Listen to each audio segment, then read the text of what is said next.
ਨੋਟਬੰਦੀ ਕਰਕੇ ਦੇਸ਼ ਵਿੱਚ ਪੈਦਾ ਹੋਏ ਕੈਸ਼ ਕਰੰਚ ਤੇ ਆਧਾਰਿਤ ਅੱਜ ਦੀ ਖਾਸ ਪੇਸ਼ਕਸ਼ ਲੈ ਕੇ ਮੈਂ ਨਵੀਨ ਸ਼ਰਮਾ ਹਾਜ਼ਰ ਹਾਂ। ਜਿਸ ਫੈਸਲੇ ਨੇ ਮੋਦੀ ਨੂੰ ਰਾਤੋਂ ਰਾਤ ਗਰੀਬਾਂ ਦਾ ਮਸੀਹਾ ਬਣਾ ਦਿੱਤਾ, ਅੱਜ ਉਸੇ ਫੈਸਲੇ ਨੇ ਉਹਨਾਂ ਖਿਲਾਫ ਸਿਆਸਤ ਵੀ ਸ਼ੁਰੂ ਕਰ ਦਿੱਤੀ ਹੈ। ਸਿਆਸਤ ਤੋਂ ਪਹਿਲਾਂ ਗੱਲ ਕਰਦੇ ਹਾਂ ਦੇਸ਼ ਵਿੱਚ ਪੈਦਾ ਹੋਏ ਕੈਸ਼ ਕਰੰਚ ਦੀ। ਕੈਸ਼ ਦੇ ਇਸ ਸੰਕਟ ਨੂੰ ਦੂਰ ਕਰਨ ਲਈ ਸਰਕਾਰ ਨੇ ਕੁਝ ਖਾਸ ਕਦਮ ਚੁੱਕੇ ਹਨ। ਕੀ ਹਨ ਇਹ ਕਦਮ, ਇੱਕ ਨਜ਼ਰ ਮਾਰਦੇ ਹਾਂ।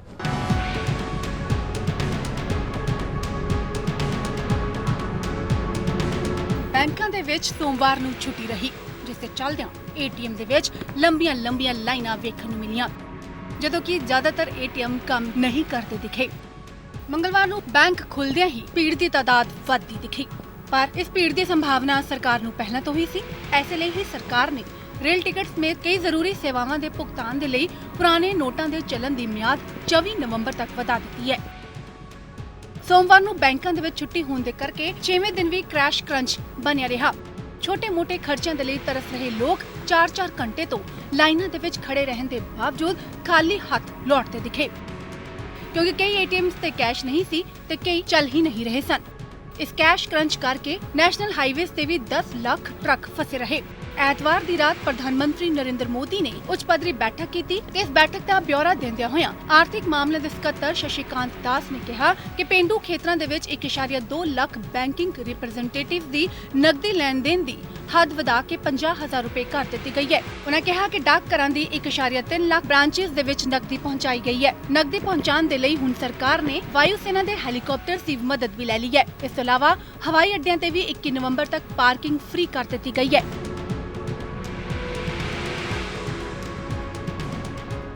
ਇੱਕ ਨਜ਼ਰ ਹੁਣ ਜਿਨ੍ਹਾਂ ਨਾਲ ਆਮ ਆਦਮੀ ਨੂੰ ਸਿੱਧਾ ਫਾਇਦਾ ਹੋਣ ਵਾਲਾ ਹੈ।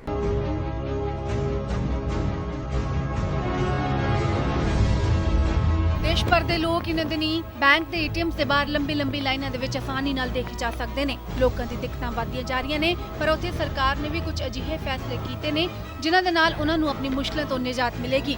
ਜੀ ਹਾਂ, ਜਿਨ੍ਹਾਂ ਥਾਵਾਂ ਤੇ ਪੁਰਾਣੇ ਨੋਟ ਚੱਲ ਰਹੇ ਨੇ ਉਹਨਾਂ ਦੀ ਮਿਆਦ ਹੁਣ 24 ਨਵੰਬਰ ਤੱਕ ਵਧਾ ਦਿੱਤੀ ਗਈ ਹੈ।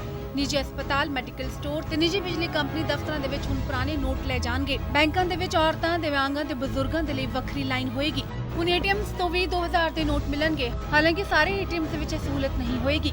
ਬੈਂਕਾਂ ਦੇ ਵਿੱਚ ਨੋਟ ਪਹੁੰਚਾਉਣ ਦੇ ਕੰਮ ਦੇ ਵਿੱਚ ਤੇਜ਼ੀ ਲਿਆਉਣ ਦੇ ਲਈ ਹੈਲੀਕਾਪਟਰਸ ਤੇ ਵਿਮਾਨ ਲਗਾ ਦਿੱਤੇ ਗਏ ਨੇ। ਸਰਕਾਰ ਨੇ 에ਅਰਫੋਰਸ ਦੀ ਮਦਦ ਲਈ ਹੈ ਤਾਂ ਜੋ ਦੂਰ ਦਰਾਡੇ ਦੇ ਏਟੀਐਮਸ ਦੇ ਵਿੱਚ ਵੀ ਕੈਸ਼ ਪਹੁੰਚਾਇਆ ਜਾ ਸਕੇ। 18 ਨਵੰਬਰ ਤੱਕ ਨੈਸ਼ਨਲ ਹਾਈਵੇਜ਼ ਟੋਲ ਫ੍ਰੀ ਕਰ ਦਿੱਤੇ ਗਏ ਨੇ ਤੇ 21 ਨਵੰਬਰ ਤੱਕ 에ਅਰਪੋਰਟ ਤੇ ਪਾਰਕਿੰਗ ਚਾਰਜ ਨਹੀਂ ਲੱਗੇਗਾ। ਦੇਸ਼ ਭਰ ਦੇ ਵਿੱਚ ਮਾਈਕਰੋ ਕੈਸ਼ ਮਸ਼ੀਨਾਂ ਲਗਾਉਣ ਦਾ ਕੰਮ ਵੀ ਸ਼ੁਰੂ ਹੋ ਗਿਆ ਹੈ। ਘੱਟੋ ਘੱਟ 3 ਮਹੀਨੇ ਪੁਰਾਣੇ ਕਰੰਟ ਅਕਾਊਂਟਸ ਤੋਂ ਕੈਸ਼ ਵਿਦਡਰਾਅਲ ਦੀ ਲਿਮਿਟ ਹਰ ਸਪਤਾਹ 50,000 ਕਰ ਦਿੱਤੀ ਗਈ ਹੈ, ਜਿਸ ਦੇ ਨਾਲ ਛੋਟੇ ਕਾਰੋਬਾਰੀਆਂ ਨੂੰ ਫਾਇਦਾ ਹੋਏਗਾ। ਪਿੰਡੂ ਇਲਾਕਿਆਂ ਦੇ ਵਿੱਚ ਕੰਮ ਕਰਨ ਵਾਲੇ 1.2 ਲੱਖ ਬੈਂਕਿੰਗ ਕੰਜ਼ਿਊਮਰਸ ਦੀ ਨਕਦੀ ਹੱਦ ਵਧਾ ਕੇ 50,000 ਰੁਪਏ ਕੀਤੀ ਗਈ ਹੈ। ਦੇਸ਼ ਦੇ 1.3 ਲੱਖ ਡਾਕਘਰਾਂ ਨੂੰ ਵੀ ਨੋਟਾਂ ਦੀ ਸਪਲਾਈ ਵਧਾਈ ਜਾ ਰਹੀ ਹੈ। ਬੈਂਕਾਂ ਤੋਂ ਕਿਹਾ ਗਿਆ ਹੈ ਕਿ ਕ੍ਰੈਡਿਟ ਤੇ ਡੈਬਿਟ ਕਾਰਡ ਦੀ ਟ੍ਰਾਂਜੈਕਸ਼ਨ ਚਾਰਜ 21 ਦਸੰਬਰ ਤੱਕ ਨਾ ਲਏ ਜਾਣ। ਸਰਕਾਰ ਵੱਲੋਂ ਇਹ ਸਹੂਲਤਾਂ ਦਿੱਤੀਆਂ ਗਈਆਂ ਨੇ ਤਾਂ ਜੋ ਲੋਕਾਂ ਨੂੰ ਪੇਸ਼ ਹੋ ਰਹੀਆਂ ਦਿੱਕਤਾਂ ਤੋਂ ਕੁਝ ਤਾਂ ਨਿਜਾਤ ਮਿਲੇ। ਦੇਸ਼ ਭਰ ਦੇ ਏਟੀਐਮ ਹੋਣ ਜਾਂ ਫਿਰ ਬੈਂਕਸ, ਹਰ ਥਾਈਂ ਲੋਕਾਂ ਦੀਆਂ ਲੰਬੀਆਂ ਕਤਾਰਾਂ ਦਿੱਕਤਾਂ ਨੂੰ ਵਧਾ ਰਹੀਆਂ ਹਨ। ਆਖਿਰ ਸਮੱਸਿਆ ਦੀ ਜੜ ਹੈ ਕੀ ਤੇ ਸਰਕਾਰ ਕੀ ਕਰ ਰਹੀ ਹੈ? ਨੋਟਬੰਦੀ ਨੂੰ ਭਾਵੇਂ ਕਿ ਹੁਣ ਹਫ਼ਤੇ ਦਾ ਸਮਾਂ ਬੀਤ ਚੁੱਕਿਆ ਹੈ, ਪਰ ਲੋਕਾਂ ਦੇ ਸਵਾਲ ਹਾਲੇ ਵੀ ਮੌਜੂਦ ਹਨ। ਲੋਕਾਂ ਨੂੰ ਆਪਣਾ ਕੈਸ਼ ਜਮ੍ਹਾਂ ਕਰਾਉਣ ਤੇ ਕੈਸ਼ ਕਢਾਉਣ ਦੇ ਵਿੱਚ ਦਿੱਕਤ ਆ ਰਹੀ ਹੈ। ਆਖਿਰ ਇਸ ਸਮੱਸਿਆ ਦੀ ਵਜ੍ਹਾ ਹੈ ਕੀ? ਤਾਂ ਦੱਸਣਾ ਚਾਹਾਂਗੇ ਕਿ 500 ਅਤੇ 1000 ਦੇ ਨੋਟਾਂ ਦੇ ਰੂਪ ਦੇ ਵਿੱਚ 14,50,000 ਕਰੋੜ ਰੁਪਏ ਚੱਲਣ ਵਿੱਚ ਸਨ। ਇਹਨਾਂ ਦੀ ਥਾਂ ਹੁਣ ਨਵੇਂ ਨੋਟ ਲਿਆਂਦੇ ਜਾਣਗੇ। ਐਨੇ ਜ਼ਿਆਦਾ ਨੋਟ ਛਾਪਣ ਤੇ ਏਟੀਐਮਸ ਤੇ ਬੈਂਕਸ ਤੱਕ ਪਹੁੰਚਾਉਣ ਦੀ ਹੀ ਸਮੱਸਿਆ ਹੈ। ਸਵਾਲ ਉੱਠਦਾ ਹੈ ਕਿ ਸਰਕਾਰ ਕੀ ਕਰ ਰਹੀ ਹੈ? ਤਾਂ ਦੱਸਣਾ ਚਾਹਾਂਗੇ ਕਿ ਕੈਸ਼ ਨੂੰ ਸਿੱਧਿਆਂ ਏਟੀਐਮ ਤੇ ਬੈਂਕਾਂ ਤੱਕ ਪਹੁੰਚਾਉਣ ਦੀ ਹੀ ਦਿੱਕਤ ਆ ਰਹੀ ਹੈ ਤੇ ਹੁਣ ਇਸ ਦਿੱਕਤ ਨੂੰ ਵੀ ਦੂਰ ਕਰਨ ਦੇ ਲਈ ਸਰਕਾਰ ਪਹਿਲੀ ਵਾਰ 에ਅਰਫੋਰਸ ਦੀ ਮਦਦ ਲੈ ਕੇ ਹੈਲੀਕਾਪਟਰਸ ਰਾਹੀਂ ਇਹ ਕੈਸ਼ ਪਹੁੰਚਾ ਰਹੀ ਹੈ। ਬੈਂਕਾਂ ਤੇ ਏਟੀਐਮਸ ਦੇ ਵਿੱਚ ਲੱਗ ਰਹੀ ਭੀੜ ਦਾ ਕਾਰਨ ਇਹੀ ਹੈ ਕਿ ਹੁਣ ਏਟੀਐਮਸ ਦੇ ਵਿੱਚ ਵਧੇਰੇ ਪੈਸੇ ਨਹੀਂ ਨਿਕਲ ਰਹੇ, ਜਦਕਿ ਲੋਕਾਂ ਨੂੰ ਇਹ ਜਾਣਕਾਰੀ ਨਹੀਂ ਹੈ ਤੇ ਇਸ ਤੇ ਹੀ ਬਾਵਰੋਲਾ ਕਰ ਰਹੇ ਨੇ ਤੇ ਜਦ ਪੈਸੇ ਮਿਲਣ ਲੱਗ ਜਾਣਗੇ ਤਾਂ ਭੀੜ ਆਪ ਹੀ ਘੱਟ ਹੋ ਜਾਏਗੀ। 500 ਰੁਪਏ ਦੇ ਨੋਟ ਵੀ ਹੁਣ ਮਿਲਣਾ ਸ਼ੁਰੂ ਹੋ ਗਏ ਨੇ। ਇਹ ਨੋਟ 3 ਸਰਕਲਸ ਦੇ ਵਿੱਚ ਹੋਏ ਨੇ। ਕਈ ਥਾਈਂ ਮਿਲਣਾ ਸ਼ੁਰੂ ਹੋ ਗਏ ਨੇ ਤੇ ਕਈ ਥਾਈਂ 1-2 ਦਿਨ ਦੇ ਵਿੱਚ ਸ਼ੁਰੂ ਹੋ ਜਾਣਗੇ। ਸਭ ਸਭ ਤੋਂ ਵੱਡੀ ਦਿੱਕਤ ਇਹ ਹੈ ਕਿ 60% ਏਟੀਐਮ ਬੰਦ ਹਨ। ਏਟੀਐਮ ਦੇ ਵਿੱਚ ਨਵੇਂ ਨੋਟਾਂ ਦੇ ਹਿਸਾਬ ਦੇ ਨਾਲ ਬਾਸਕਟ ਕੰਪਲੀਟ ਕਰਨੀ ਪੈਂਦੀ ਹੈ। ਸੈਂਸਰ ਵੀ ਬਦਲੇ ਜਾਣਗੇ। ਇਸ ਮਹੀਨੇ ਦੇ ਅਖੀਰ ਤੱਕ SBI ਦੇ ਸਾਰੇ ਏਟੀਐਮ ਨਵੀਂ ਕਰੰਸੀ ਦੇਣਗੇ, ਕਿਉਂਕਿ ਨਵੀਂ ਕਰੰਸੀ ਦੇ ਹਿਸਾਬ ਦੇ ਨਾਲ ਹੀ ਏਟੀਐਮਸ ਨੂੰ ਤਿਆਰ ਕੀਤਾ ਜਾ ਰਿਹਾ ਹੈ। 7 ਦਸੰਬਰ ਤੱਕ RBI ਵੀ ਵਿਆਜ ਦਰਾਂ ਘਟਾ ਸਕਦਾ ਹੈ, ਕਿਉਂਕਿ ਨੋਟਬੰਦੀ ਦੇ ਨਾਲ ਬੈਂਕਾਂ ਦੇ ਕੋਲ ਵਧੇਰੇ ਪੈਸਾ ਆ ਰਿਹਾ ਹੈ ਤੇ SBI ਐਕਸਿਸ ਸਮੇਤ ਕਈ ਬੈਂਕ ਇਹ ਇਸ਼ਾਰਾ ਵੀ ਦੇ ਚੁੱਕੇ ਨੇ। ਹੁਣ ਕਿਆਸ ਇਹ ਵੀ ਹੈ ਕਿ ਬੈਂਕ ਦੇ ਵਿੱਚ ਕਰਜ਼ਾ ਸਸਤਾ ਹੋਏਗਾ ਤੇ EMI ਵੀ ਘੱਟ ਹੋਏਗੀ, ਕਿਉਂਕਿ 7 ਦਸੰਬਰ ਨੂੰ RBI ਵਿਆਜ ਦੀ ਦਰਾਂ ਘਟਾ ਵੀ ਸਕਦਾ ਹੈ। ਨੋਟਬੰਦੀ ਦੇ ਨਾਲ ਬੈਂਕਾਂ ਦੇ ਵਿੱਚ ਵਧੇਰੇ ਪੈਸਾ ਆ ਰਿਹਾ ਹੈ ਤੇ SBI ਐਕਸਿਸ ਬੈਂਕ ਵਰਗੇ ਬੈਂਕ ਇਹ ਸੰਕੇਤ ਪਹਿਲਾਂ ਹੀ ਦੇ ਚੁੱਕੇ ਨੇ ਕਿ ਆਉਣ ਵਾਲੇ ਦਿਨਾਂ ਦੇ ਵਿੱਚ ਕਰਜ਼ ਸਸਤਾ ਹੋਏਗਾ ਤੇ EMI ਵੀ ਘੱਟ ਹੋਏਗੀ। ਸੋ ਇੱਕ ਗੱਲ ਤਾਂ ਸਾਫ਼ ਹੈ ਕਿ ਜੇਕਰ ਅਫਵਾਹਾਂ ਤੇ ਯਕੀਨ ਨਾ ਕਰਕੇ ਸਰਕਾਰ ਦੀ ਗਾਈਡਲਾਈਨਸ ਨੂੰ ਫਾਲੋ ਕਰੀਏ ਤਾਂ ਕਾਫੀ ਹੱਦ ਤੱਕ ਇਸ ਕੈਸ਼ ਕਰੰਚ ਤੋਂ ਬਚਿਆ ਜਾ ਸਕਦਾ ਹੈ।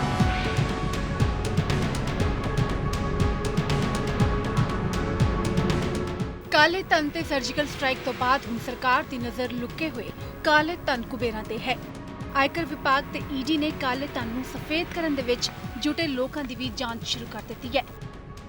ਇਨਕਮ ਟੈਕਸ ਵਿਭਾਗ ਤੇ ED ਹੁਣ 8 ਤੋਂ 10 ਨਵੰਬਰ ਤੱਕ ਸੋਨਾ ਖਰੀਦਣ ਤੇ ਵੇਚਣ ਵਾਲਿਆਂ ਦਾ ਵੈਰੀਫਿਕੇਸ਼ਨ ਕਰਨ ਜਾ ਰਿਹਾ ਹੈ। ਨਾਲ ਹੀ ਦੋਨਾਂ ਵਿਭਾਗਾਂ ਨੇ ਇਹਨਾਂ 3 ਦਿਨਾਂ ਦੇ ਵਿੱਚ ਸੋਨਾ, ਹੀਰਾ ਤੇ ਵਿਦੇਸ਼ੀ ਮੁਦਰਾ ਖਰੀਦਣ ਵਾਲਿਆਂ ਦੀ ਜਾਂਚ ਕਰਨ ਦੀ ਤਿਆਰੀ ਕਰ ਲਈ ਹੈ। ਦਰਅਸਲ 8 ਨਵੰਬਰ ਨੂੰ ਪ੍ਰਧਾਨ ਮੰਤਰੀ ਨਰਿੰਦਰ ਮੋਦੀ ਨੇ 500 ਤੇ 1000 ਦੇ ਨੋਟ ਬੈਨ ਦੇ ਐਲਾਨ ਤੋਂ ਬਾਅਦ ਕਾਲੇ ਧਨ ਕੁਬੇਰ ਅਚਾਨਕ ਹਰਕਤ ਵਿੱਚ ਆ ਗਏ ਸਨ। ਦੇਰ ਰਾਤ ਤੋਂ ਹੀ ਲੋਕਾਂ ਨੇ ਫੌਰਨ ਆਪਣੇ ਕੋਲ ਰੱਖੇ 500 ਤੇ 1000 ਦੇ ਨੋਟਾਂ ਨੂੰ ਸੋਨੇ, ਹੀਰੇ ਤੇ ਵਿਦੇਸ਼ੀ ਮੁਦਰਾ ਦੇ ਵਿੱਚ ਬਦਲਣਾ ਸ਼ੁਰੂ ਕਰ ਦਿੱਤਾ ਤੇ ਦਿੱਲੀ ਸਮੇਤ ਕਈ ਸ਼ਹਿਰਾਂ ਦੇ ਵਿੱਚ ਸੋਨੇ ਦੀ ਕਾਲਾਬਾਜ਼ਾਰੀ ਦੀ ਪੋਲ ਵੀ ਖੁੱਲੀਆਂ। ਕਾਲੇ ਧਨ ਦੇ ਬਦਲਦੇ ਰੂਪ ਤੋਂ ਚਿੰਤਾ ਵਿੱਚ ਆ ਕੇ ਇਨਕਮ ਟੈਕਸ ਵਿਭਾਗ ਤੇ ED ਹੁਣ ਕਾਲੇ ਧਨ ਕੁਬੇਰਾਂ ਦੇ ਖਿਲਾਫ ਸਰਜੀਕਲ ਸਟ੍ਰਾਈਕ ਕਦੇ ਵੀ ਕਰ ਸਕਦੀ ਹੈ।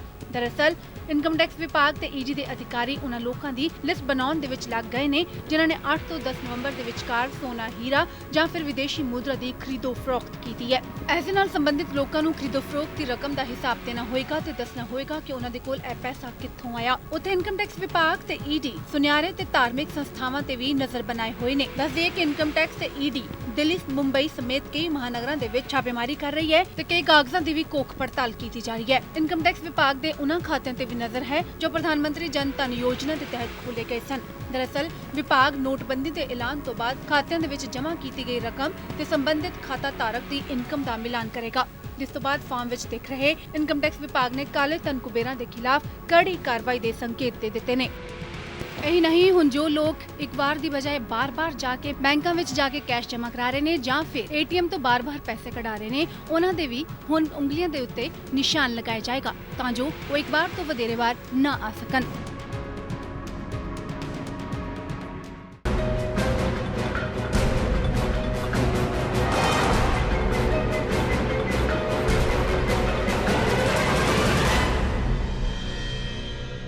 ਲੋਕਾਂ ਵਿੱਚ ਵੱਧ ਰਹੇ ਰੋਸ਼ ਨੂੰ ਰਾਜਨੀਤੀ ਪਾਰਟੀਆਂ ਵੀ ਭੁਨਾਉਣ ਵਿੱਚ ਲੱਗੀਆਂ ਹਨ। ਕਾਂਗਰਸ ਹੋਵੇ ਜਾਂ ਸਮਾਜਵਾਦੀ ਪਾਰਟੀ ਹੋਵੇ ਜਾਂ ਫਿਰ ਬਹੁਜਨ ਸਮਾਜ ਪਾਰਟੀ, ਹਰ ਪਾਰਟੀ ਸਰਕਾਰ ਦੇ ਇਸ ਫੈਸਲੇ ਨੂੰ ਲੋਕਾਂ ਨੂੰ ਸਤਾਉਣ ਵਾਲਾ ਫੈਸਲਾ ਕਰਾਰ ਦੇ ਰਹੀਆਂ ਹਨ, ਜਦਕਿ ਪ੍ਰਧਾਨ ਮੰਤਰੀ ਮੋਦੀ ਇਹ ਕਹਿ ਰਹੇ ਹਨ ਕਿ ਉਹਨਾਂ ਦੇ ਇਹ ਫੈਸਲਾ ਗਰੀਬਾਂ ਨੂੰ ਤਾਂ ਪਸੰਦ ਆ ਰਿਹਾ ਪਰ ਅਮੀਰਾਂ ਦੀ ਨੀਂਦ ਹੀ ਉੱਡ ਗਈ ਹੈ। ਨੋਟਬੰਦੀ ਤੇ ਸਿਆਸਤ ਵੀ ਖੂਬ ਚਮਕ ਰਹੀ ਹੈ। ਜਦ ਪ੍ਰਧਾਨ ਮੰਤਰੀ ਨਰਿੰਦਰ ਮੋਦੀ ਨੇ ਨੋਟਬੰਦੀ ਦਾ ਐਲਾਨ ਕੀਤਾ ਸੀ ਤਾਂ ਤਕਰੀਬਨ ਸਾਰੇ ਹੀ ਰਾਜਨੀਤਿਕ ਪਾਰਟੀਆਂ ਦੇ ਮੂੰਹ ਬੰਦ ਹੋ ਗਏ ਸਨ। ਪਰ ਹੁਣ ਜਿਵੇਂ-ਜਿਵੇਂ ਦਿਨ ਬੀਤ ਰਹੇ ਨੇ, ਜਨਤਾ ਦੇ ਵਿੱਚ ਕੈਸ਼ ਕਰੰਚ ਹੋ ਰਿਹਾ ਹੈ ਤਾਂ ਸਿਆਸੀ ਪਾਰਟੀਆਂ ਨੂੰ ਵੀ ਇੱਕ ਮੌਕਾ ਮਿਲ ਗਿਆ ਹੈ ਸਰਕਾਰ ਨੂੰ ਘੇਰਨ ਦਾ। ਵੱਖੋ-ਵੱਖ ਸਿਆਸੀ ਪਾਰਟੀਆਂ ਨੋਟਬੰਦੀ ਨੂੰ ਲੈ ਕੇ ਪ੍ਰਧਾਨ ਮੰਤਰੀ ਨਰਿੰਦਰ ਮੋਦੀ ਨੂੰ ਕਰੜੇ ਹੱਥੀ ਲੈ ਰਹੀਆਂ ਨੇ। ਜਿੱਥੇ ਕਾਂਗਰਸ ਸਰਕਾਰ ਮੋਦੀ ਸਰਕਾਰ ਦੇ ਇਸ ਫੈਸਲੇ ਨੂੰ ਨੌਸਖੀਆ ਦਾ ਫੈਸਲਾ ਕਰਾਰ ਦਿੰਦਿਆਂ ਹੋਇਆਂ ਇਹ ਕਹਿ ਰਹੀ ਹੈ ਕਿ ਸਰਕਾਰ ਨੇ ਬਿਨਾਂ ਸੋਚੇ ਸਮਝੇ ਇਹ ਫੈਸਲਾ ਲਿਆ ਤੇ ਲੋਕਾਂ ਦੀ ਸਹੂਲਤਾਂ ਦਾ ਧਿਆਨ ਨਹੀਂ ਰੱਖਿਆ। ਉੱਥੇ ਬਸਪਾ ਸੁਪਰੀਮੋ ਮਾਇਆਵਤੀ ਦਾ ਇਹ ਕਹਿਣਾ ਹੈ ਕਿ ਇਹ ਨੋਟਬੰਦੀ ਅਮੀਰਾਂ ਦੇ ਲਈ ਨਹੀਂ, ਗਰੀਬਾਂ ਦੇ ਲਈ ਕੀਤੀ ਗਈ ਹੈ, ਕਿਉਂਕਿ ਗਰੀਬ ਪੈਸੇ ਦੇ ਮੁਹਤਾਜ ਹੋ ਗਏ ਨੇ ਜਦਕਿ ਅਮੀਰ ਆਪਣੇ ਪੈਸਿਆਂ ਤੇ ਐਸ਼ ਕਰ ਰਹੇ ਨੇ। ਉਧਰ ਮੋਦੀ ਤੇ ਹਮਲਾ ਕਰਦਿਆਂ ਹੋਇਆ ਬਸਪਾ ਸੁਪਰੀਮੋ ਮਾਇਆਵਤੀ ਨੇ ਕਿਹਾ ਕਿ ਦਲਿਤ ਦੀ ਬੇਟੀ ਦਾ ਨੋਟਾਂ ਦੀ ਮਾਲਾ ਪਹਿਨਣਾ ਪ੍ਰਧਾਨ ਮੰਤਰੀ ਨੂੰ ਰਾਸ ਨਹੀਂ ਆਇਆ। ਭਾਜਪਾ ਦੇ ਲੋਕ ਨੋਟਾਂ ਦੀ ਮਾਲਾ ਪਹਿਨ ਤਾਂ ਠੀਕ, ਪਰ ਦਲਿਤ ਦੀ ਬੇਟੀ ਪਹਿਨੇ ਤਾਂ ਠੀਕ ਨਹੀਂ। ਜਦਕਿ ਇਸ ਤੋਂ ਪਹਿਲਾਂ ਸਮਾਜਵਾਦੀ ਪਾਰਟੀ ਦੇ ਸੁਪਰੀਮੋ ਮੁਲਾਇਮ ਸਿੰਘ ਯਾਦਵ ਤੇ ਅਖਿਲੇਸ਼ ਯਾਦਵ ਨੇ ਵੀ ਇਹ ਕਿਹਾ ਸੀ ਕਿ ਸਰਕਾਰ ਨੂੰ ਹਾਲੇ ਇਹ ਫੈਸਲਾ ਕੁਝ ਦੇਰੀ ਦੇ ਨਾਲ ਲੈਣਾ ਚਾਹੀਦਾ ਸੀ। ਉਧਰ ਸੀਪੀਆਈ ਸੀਪੀਐਮ ਨੇ ਵੀ ਜਲਦਬਾਜ਼ੀ ਦੇ ਵਿੱਚ ਲੈ ਗਏ ਇਸ ਫੈਸਲੇ ਦੇ ਲਈ ਸਰਕਾਰ ਨੂੰ ਕਰੜੇ ਹੱਥੀ ਲਿਆ। ਨੋਟਬੰਦੀ ਦੇ ਇਸ ਵਿਰੋਧ ਨੂੰ ਲੈ ਕੇ ਪ੍ਰਧਾਨ ਮੰਤਰੀ ਨਰਿੰਦਰ ਮੋਦੀ ਸੋਮਵਾਰ ਨੂੰ ਕਾਂਗਰਸ ਤੇ ਜੰਮ ਕੇ ਬਰਸੇ। उन्होंने कहा कि नोट बंद कराने दे उन्हां दे कड़क फैसले दे नाल सिर्फ बेईमान लोग परेशान हन, जो ईमानदार हन और चैन दी नींद सो रहे ने। राजनीतिक दल बहुत परेशान है।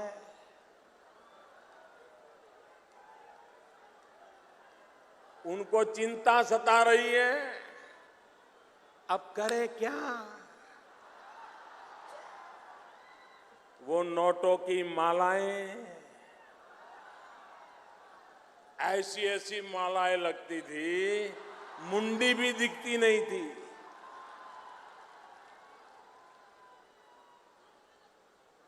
ऐसे ऐसे आप कभी अखबार में हम पढ़ते थे कि किसी मध्य प्रदेश में किसी सरकारी बाबू के घर में इनकम टैक्स वाले गए तो बिस्तर के नीचे से 3 करोड़ रुपया निकला।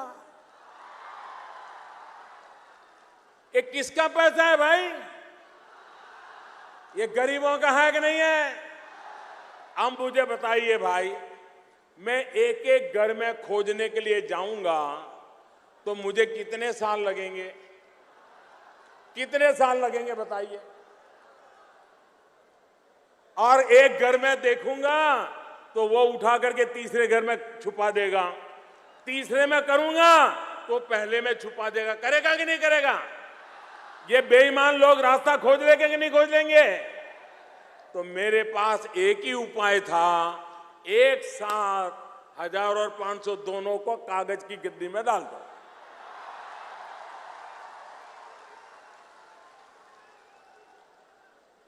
मुझे बताइए, सब बराबर के हो गए कि नहीं हो गए भाई? गरीब अमीर सब समान हो गए कि नहीं हो गए? कुछ लोगों को तकलीफ हो रही है, जो सामान्य ईमानदार नागरिक को हो, उसको जो मुसीबत हो रही है, तकलीफ हो रही है, उसकी मुझे भरपूर पीड़ा है मेरे भाइयों बहनों, बहुत पीड़ा है। मैं रात रात जग करके आपकी तकलीफ कम हो इसके लिए जितना भी मेरे से हो सकता है मैं कर रहा हूं, करता रहूंगा। लेकिन कुछ लोगों को तो जरा ज्यादा तकलीफ हो रही है। यूपी ਦੇ ਗਾਜ਼ੀਪੁਰ ਦੇ ਵਿੱਚ परिवर्तन यात्रा विच प्रधानमंत्री ने कहा कि कांग्रेस वाले उन्होंने तो पूछ रहे हैं कि किस कानून के तहत 1000 ते 500 के नोट बंद किए गए। उन्होंने कांग्रेस ने सवाल किया कि उन्होंने चवन्नी बंद की थी, उदों केड़ा कानून सी? ये कांग्रेस वाले आज मुझे समझा रहे हैं, भाषण दे रहे हैं, उनके बड़े बड़े वकील भाषण दे रहे हैं, किस कानून से आपने 1000 रुपया बंद कर दिया, 500 बंद कर दिया। जरा मैं कांग्रेस वालों को पूछना चाहता हूं कि भाई जब आपकी सरकार थी तब आपने भी एक बार चवन्नी बंद कर दी थी। वो चवन्नी बंद कर दी थी तब कौन सा कानून था, जरा मुझे बताओ। किसको पूछा था? ये ठीक है कि आप चवन्नी से आगे चल नहीं पाते हो, आपने अपने बराबरी का काम किया, हमने हमारी बराबरी का काम किया। प्रधानमंत्री ने कहा कि साडे फैसले दे नाल गरीब चैन दी नींद सो रहा है, जबकि अमीर सोन दे लई नींद दी गोलियां बाजार दे विच लभ रहा है। प्रधानमंत्री ने अपने बचपन के दिनों नूं याद करदे होया कहा कि जदों छोटे सन तां गरीब लोग कड़क चाय मंगदे सन, पर ओही कड़क चाय अमीरां नूं पसंद नहीं आउंदी सी। उसी तरह मेरा एक कड़ा फैसला भी काले धन रखन वालियां नूं रास नहीं आ रहा। जब छोटा था ना तो जो गरीब लोग होते थे वो मुझे खास कहते थे कि मोदी जी चाय जरा कड़क बनाना।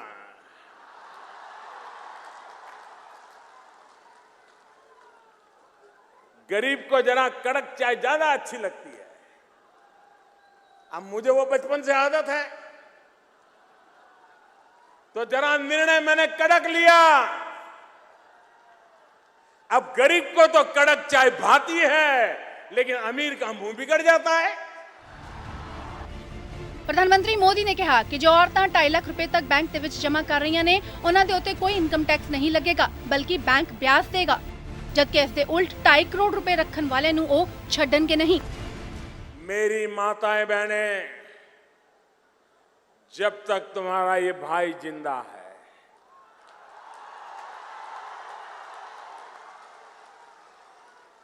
मेरी माताएं, जब तक तुम्हारा ये लाडला जिंदा है, आप विश्वास कीजिए, आपने कड़ी मेहनत करके 5-50 रुपये बचा बचा करके बेटी की शादी के लिए पैसा बचाया है, उस पर एक भी सरकारी अफसर आंख तक नहीं लगा पाएगा। आप हिम्मत के साथ बैंक में अपना जमा करा दीजिए, अपना खाता खुलवा दीजिए। अरे मेरी सरकार उस पर ब्याज भी देगी। आपकी बच्ची की शादी में वो ब्याज भी आपके काम आएगा। और मेरा इनकम टैक्स डिपार्टमेंट ऐसी माताओं बहनों को पूछेगा तक नहीं कि 2.5 लाख रुपया आया कहां से था। कांग्रेस नेता रणदीप सिंह सुरजेवाला ने कहा कि भाजपा अपने सारे खाते देश के सामने जारी रखने की हिम्मत दिखाए। नोटबंदी के फैसले से शायराना अंदाज दे विच सुरजेवाला ने कहा कि इस तरह साहब अपने गुनाहों को धो देते हैं, कभी मजाक उड़ाते हैं, कभी रो देते हैं। हम इस मंच से पूछना चाहते हैं कि मोदी जी क्या भारतीय जनता पार्टी के राष्ट्रीय व प्रांतीय इन सभी बैंक खातों को मार्च से सितंबर 2016 तक की बैंक खातों की डिटेल्स आप देश के सामने रखेंगे, जारी करने की हिम्मत दिखाएंगे ताकि दूध का दूध पानी का पानी सामने आ सके। कुल मिला के कैश क्रंच के उत्ते हुण सियासी पार्टियां भी सियासत खेलन तो बाज नहीं आ रही।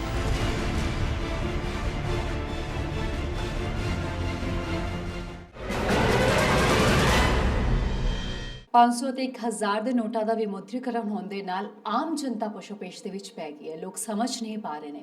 ਬੈਂਕਾਂ ਦੇ ਬਾਹਰ ਲੰਬੀ ਲਾਈਨਾਂ ਨੇ, ਏਟੀਐਮ ਦੇ ਬਾਹਰ ਲੰਬੀ ਲਾਈਨਾਂ ਨੇ, ਬਹੁਤ ਹੀ ਜ਼ਿਆਦਾ ਦਿੱਕਤ ਦਾ ਸਾਹਮਣਾ ਕਰਨਾ ਪੈ ਰਿਹਾ। ਪਰ ਜੋ ਕੈਸ਼ ਕਰੰਚ ਜਿਹੜਾ ਸਾਡੇ ਸਾਹਮਣੇ ਆ ਰਿਹਾ, ਯਾਨੀ ਕਿ ਕੈਸ਼ ਲੋਕਾਂ ਨੂੰ ਨਹੀਂ ਮਿਲ ਪਾ ਰਿਹਾ, ਜਿਸ ਦੇ ਨਾਲ ਪੂਰੀ ਇਕਨੋਮੀ ਜਿਹੜੀ ਹੈ ਉਹ ਹਿਲਦੀ ਨਜ਼ਰ ਆ ਰਹੀ ਹੈ। ਇਸ ਨੂੰ ਜ਼ਿਆਦਾ ਅੱਛੇ ਤਰੀਕੇ ਦੇ ਨਾਲ ਸਮਝਣ ਦੇ ਲਈ ਸਾਡੇ ਨਾਲ ਇਕਨੋਮਿਸਟ ਡਾਕਟਰ ਏਸੀ ਵੈਦ ਨੇ, ਉਹਨਾਂ ਕੋਲੋਂ ਜਾਣਨ ਦੀ ਕੋਸ਼ਿਸ਼ ਕਰਦੇ ਹਾਂ। ਸਰ, ਜਿਸ ਤਰੀਕੇ ਦੇ ਨਾਲ ਕੈਸ਼ ਕਰੰਚ ਜਿਹੜਾ ਮਾਰਕੀਟ ਦੇ ਵਿੱਚ ਆ ਗਿਆ, ਤੁਹਾਨੂੰ ਕੀ ਲੱਗਦਾ ਹੈ ਕਿ ਸਭ ਤੋਂ ਪਹਿਲਾਂ ਇਕਨੋਮੀ ਦੀ ਗੱਲ ਕਰਦੇ ਹਾਂ, ਉਸ ਦੇ ਉੱਤੇ ਕਿੰਨਾ ਫਰਕ ਪਿਆ? ਇਸ ਟਾਈਮ ਕਾਫੀ ਲੋਕ ਅਪਸੈਟ ਨੇ, ਪਰੇਸ਼ਾਨ ਨੇ, ਕਿਉਂਕਿ 10,000 ਰੁਪਈਆ ਤੁਸੀਂ ਪਹਿਲਾਂ ਕਢਾ ਸਕਦੇ ਸੀ, 2 ਵਾਰੀ ਕਰਕੇ 20,000 ਪਰ ਵੀਕ, ਹੁਣ ਤੁਸੀਂ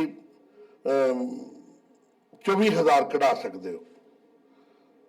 12,000 12 ਤੇ 12 ਕਰਕੇ, ਜਾਂ ਸਿੱਧਾ ਹੀ ਤੁਸੀਂ 14 10 24 ਜਾਂ 24,000 ਸਟੇਟ ਵੇ। ਇਹ ਚੀਜ਼ਾਂ ਸਾਰੀਆਂ ਪਹਿਲਾਂ ਵਿਜ਼ੂਅਲਾਈਜ਼ ਸਾਨੂੰ ਕਰ ਲੈਣੀ ਚਾਹੀਦੀ ਸਨ, ਕਿਉਂਕਿ ਅਜੇ ਵੀ ਮੈਂ ਹੁਣ ਬੈਂਕ ਤੋਂ ਆ ਰਿਹਾ, ਵਿਡਰਾਲ ਵਾਸਤੇ ਗਿਆ ਸੀ ਮੈਂ, ਉੱਥੇ ਮੇਰਾ ਖਿਆਲ ਹੈ ਕਿ ਇਤਨੀ ਲੰਬੀ ਲਾਈਨ ਸੀ ਤੇ ਫਿਰ ਮੈਂ ਡੇਅਰ ਨਹੀਂ ਕਰ ਸਕਿਆ ਉਸ ਲੰਬੀ ਲਾਈਨ 'ਚ ਖੜੇ ਹੋਣ ਵਾਸਤੇ, ਜਦਕਿ ਉਹਨਾਂ ਨੇ ਅਰੇਂਜਮੈਂਟ ਸੀਨੀਅਰ ਸਿਟੀਜ਼ਨ ਵਾਸਤੇ ਵੀ ਕੀਤੇ ਸਨ ਔਰ ਲੇਡੀਜ਼ ਵਾਸਤੇ ਵੀ ਕੀਤੇ ਸਨ। ਪਰ ਕਿੱਥੇ ਜਿਹੜੀ ਹੈ ਡਿਸੀਜਨ ਦੇ ਵਿੱਚ, ਇੰਪਲੀਮੈਂਟੇਸ਼ਨ ਦੇ ਵਿੱਚ ਪ੍ਰੋਬਲਮ ਲੱਗ ਰਹੀ ਹੈ, ਜਾਂ ਕਿਸ ਤਰੀਕੇ ਨਾਲ ਇਸ ਨੂੰ ਵੇਖ ਰਹੇ ਕਿ ਕਿਉਂ ਰੈਗੂਲੇਟ ਬਹੁਤ ਜ਼ਿਆਦਾ ਨਹੀਂ ਹੋ ਰਿਹਾ? ਨਹੀਂ, ਮੈਂ ਪਰਸਨਲੀ ਫੀਲ ਕਰਦਾ ਕਿ ਜਿਹੜੀ ਕਰੰਸੀ ਵਾਲੀ ਪ੍ਰੋਬਲਮ ਹੈ ਉਹ ਮੈਂ ਪਹਿਲੇ ਜਿੱਦਾਂ ਕਿਹਾ 20% ਹੈ। ਜਿਹੜੀ ਰੀਅਲ ਇਨਵੈਸਟਮੈਂਟ ਹੈ ਉਹ ਤਾਂ ਰੀਅਲ ਇਸਟੇਟਸ ਵਿੱਚ ਹੈ, ਉਹ ਸ਼ੇਅਰ ਮਾਰਕੀਟ 'ਚ ਹੈ, ਉਹ ਗੋਲਡ ਵਿੱਚ ਹੈ। ਮਤਲਬ ਬਾਈ ਐਂਡ ਬਾਈ ਅਗਰ ਮੇਰਾ ਖਿਆਲ ਚੱਲਦੇ ਕਿ ਇੱਕਦਮ ਤੁਸੀਂ ਕਿਸੇ ਦੀ ਜੇਬ ਖਾਲੀ ਕਰ ਦਿਓ, ਜੇਬ 'ਚ ਪੈਸੇ ਨੇ ਪਰ ਉਹਨੂੰ ਉਹਦਾ ਰਾਈਟ ਹੀ ਤੁਸੀਂ ਸਕਵੀਜ਼ ਕਰ ਲਓ ਤੇ ਉਹਨੂੰ ਤੁਸੀਂ ਹੁਣ 1 ਲੱਖ ਸ਼ਾਦੀਆਂ ਤਾਂ ਨਾਰਥ ਇੰਡੀਆ ਵਿੱਚ ਨੇ, ਸਾਏ ਬੜੇ ਭਾਰੇ ਚੱਲ ਰਹੇ ਆ, ਫਿਰ ਸ਼ਾਦੀਆਂ ਬੰਦ ਹੋ ਜਾਣੀਆਂ। ਰੌਲਾ ਸੋਸ਼ਲ ਮੀਡੀਆ ਦੇ ਵਿੱਚ ਇੰਨਾ, ਸਾਡੇ ਵੀ ਲੋਕ ਬੜੇ ਬੜੇ ਮਹਾਰਥੀ ਨੇ कि जी कार्ड दिखाओ 5 लाख रुपया मिल जाऊगा, कार्ड दिखाओ 2 लाख रुपया मिल जाएगा। ये प्रॉब्लम ਨੂੰ अच्छी तरह विजुअलाइज नहीं होया, इन्हों अच्छी तरह स्टडी नहीं किया। ਅਸਰ ਜਿਹੜਾ ਵਾ ਆਮ ਲੋਕਾਂ ਤੇ ਬਹੁਤ ਜ਼ਿਆਦਾ ਵੇਖਣ ਨੂੰ ਮਿਲ ਰਿਹਾ ਹੈ। ਇਹ ਕੈਸ਼ ਕ੍ਰੰਚ ਦਾ ਇੰਪੈਕਟ ਵੀ ਅੱਗੇ ਵੀ ਵੇਖਣ ਨੂੰ ਮਿਲੇਗਾ, ਲੌਂਗ ਟਰਮ ਦੇ ਵਿੱਚ ਰਹੇਗਾ। ਸੋ ਬਹੁਤ ਹੀ ਜ਼ਿਆਦਾ ਜ਼ਰੂਰੀ ਹੈ ਇਸ ਦੇ ਉੱਤੇ ਮੰਥਨ ਜਿਹੜਾ ਉਹ ਲਗਾਤਾਰ ਜਾਰੀ ਹੈ। ਵੇਖਣਾ ਹੋਏਗਾ ਕਿ ਆਉਣ ਵਾਲੇ ਦਿਨਾਂ ਦੇ ਵਿੱਚ ਇਸ ਦਾ ਕੀ ਅਸਰ ਇਕਨੋਮੀ ਦੇ ਉੱਤੇ, ਮਾਰਕੀਟ ਦੇ ਉੱਤੇ ਤੇ ਆਮ ਲੋਕਾਂ ਦੇ ਉੱਤੇ ਰਹੇਗਾ। ਬਿਨਾਂ ਸ਼ੱਕ ਲੋਕਾਂ ਨੂੰ ਦਿੱਕਤ ਤਾਂ ਪੇਸ਼ ਆ ਰਹੀ ਹੈ, ਪਰ ਇਹ ਦਿੱਕਤ ਲਾਈਨਾਂ ਵਿੱਚ ਖੜੇ ਹੋਣ ਤੇ ਮੁੱਦੇ ਦੀ ਘੱਟ ਜਾਣਕਾਰੀ ਕਰਕੇ ਪੇਸ਼ ਆ ਰਹੀ ਹੈ। ਪੂਰੀ ਜਾਣਕਾਰੀ ਦੇ ਨਾਲ ਜਾਓ ਤੇ ਥੋੜਾ ਜਿਹਾ ਸਬਰ ਤਾਂ ਰੱਖਣਾ ਦੇਸ਼ ਲਈ ਬਣਦਾ ਹੀ ਹੈ। ਸਰਕਾਰ ਵੱਲੋਂ ਹੁਣ ਤਾਂ ਕਾਲੇ ਧਨ ਤੋਂ ਵਾਈਟ ਮਨੀ ਕਰਨ ਵਾਲਿਆਂ ਖਿਲਾਫ ਵੀ ਮੋਰਚਾ ਖੋਲਿਆ ਜਾ ਰਿਹਾ, ਸੋ ਸਾਵਧਾਨ। ਸਾਡੀ ਅੱਜ ਦੀ ਖਾਸ ਪੇਸ਼ਕਸ਼ ਵਿੱਚ ਬਸ ਇੰਨਾ ਹੀ। ਤੁਸੀਂ ਬਣੇ ਰਹੋ PTC ਨਿਊਜ਼ ਦੇ ਨਾਲ। ਇਜਾਜ਼ਤ ਦਿਓ, ਧੰਨਵਾਦ।